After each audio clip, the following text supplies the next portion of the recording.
नमस्कार मित्रमैत्रिणींनो, स्वामी समर्थ. गणेश पूजेचे हे नियम पाळल्यास पूजेचे पूर्ण फळ नक्की मिळते.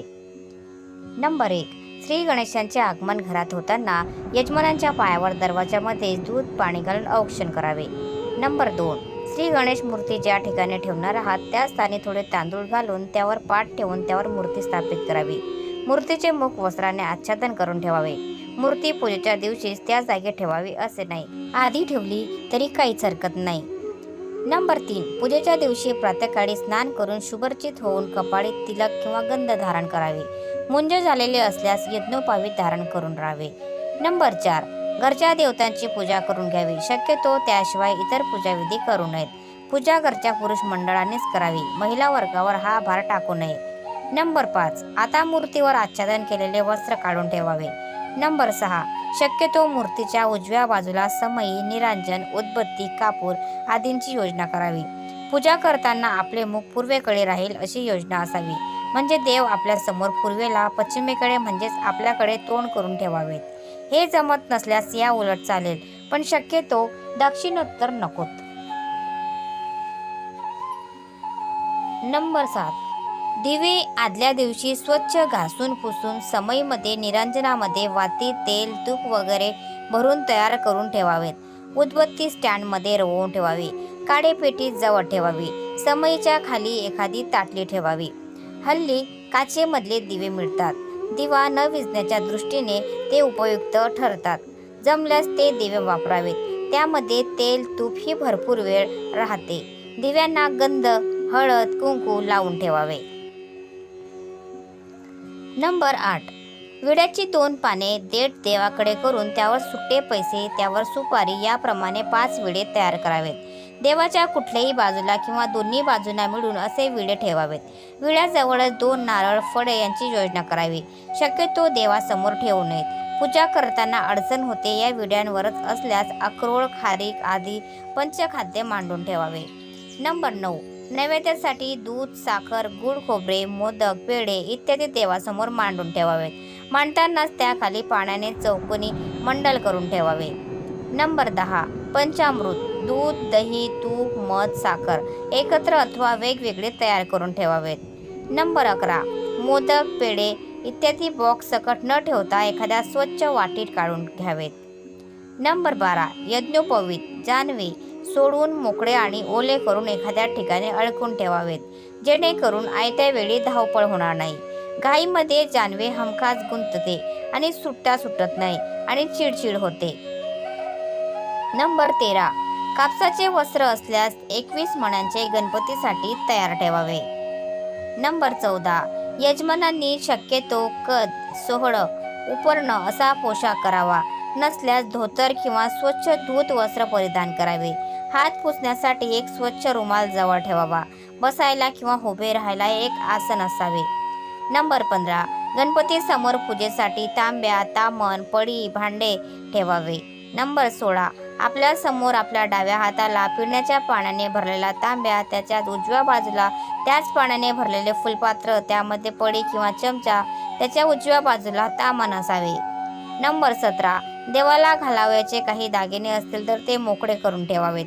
गुरुजींनी पूजा सांगून झाल्यावर ते दागिने देवाला घालावेत किंवा आधी घालून ठेवले तरी हरकत नाही.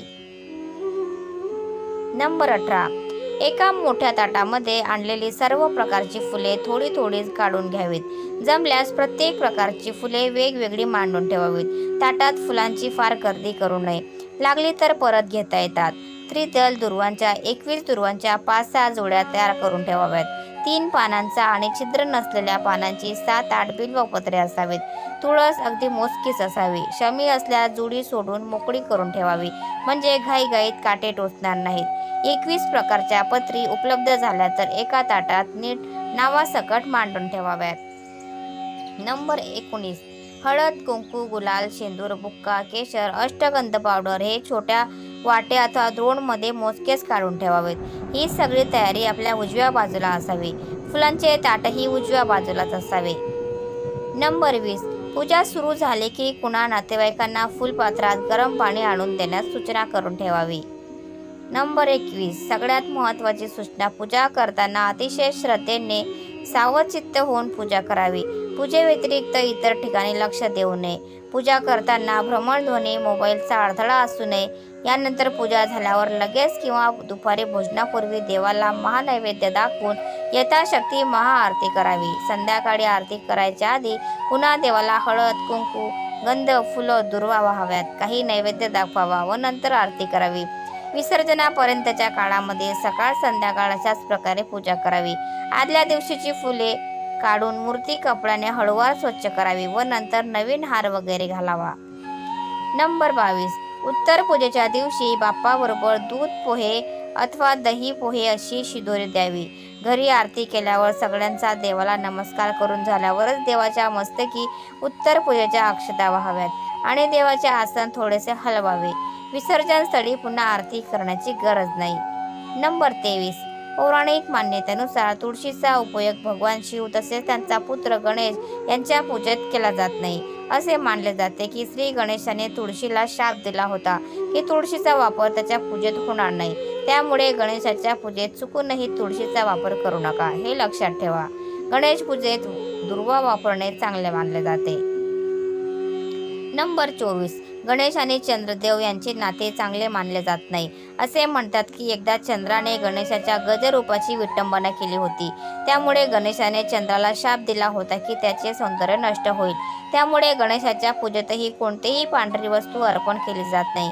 पांढऱ्या चंदनाऐवजी पिवळे चंदन, पांढऱ्या वस्त्राऐवजी पिवळे वस्त्र आणि पिवळे जनेऊ वापरावे. त्यामुळे प्रत्येक चतुर्थी तिथीला चंद्रदर्शन शास्त्रात निषिद्ध मानले जाते. नंबर 25. तांदळाला अक्षता असे म्हणतात आणि त्याचा अर्थ असा होतो की तो कुजला नाही, म्हणजेच तो शाबूत आहे. गणपतीच्या पूजेत चुकूनही तुटलेला तांदूळ अर्पण करू नये. त्याऐवजी अख्खा तांदूळ वापरा जो कुठेही तुटलेला नाही. त्यासोबतच गणेशाच्या पूजेमध्ये ओल्या तांदळाचा वापर केला जातो असेही मानले जाते. भगवान शंकराप्रमाणेच गणेशाच्या पूजेतही केतकीचे फूल वापरण्यास मनाई आहे. भगवान शिवाने केतकीच्या फुलाला शाप दिला होता अशी कथा सांगण्यात येते. त्यामुळे त्यांचा पुत्र गणेशलाही ही फुले अर्पण केली जात नाही. तर मित्रांनो, तुम्ही सुद्धा तुमच्या बाप्पांची अशा प्रकारे सेवा नक्की करा. आणि व्हिडिओ जर तुम्हाला आवडला तर व्हिडिओला लाईक करा, शेअर करा आणि चॅनलला सबस्क्राईब करायला विसरू नका. धन्यवाद. Thanks for watching.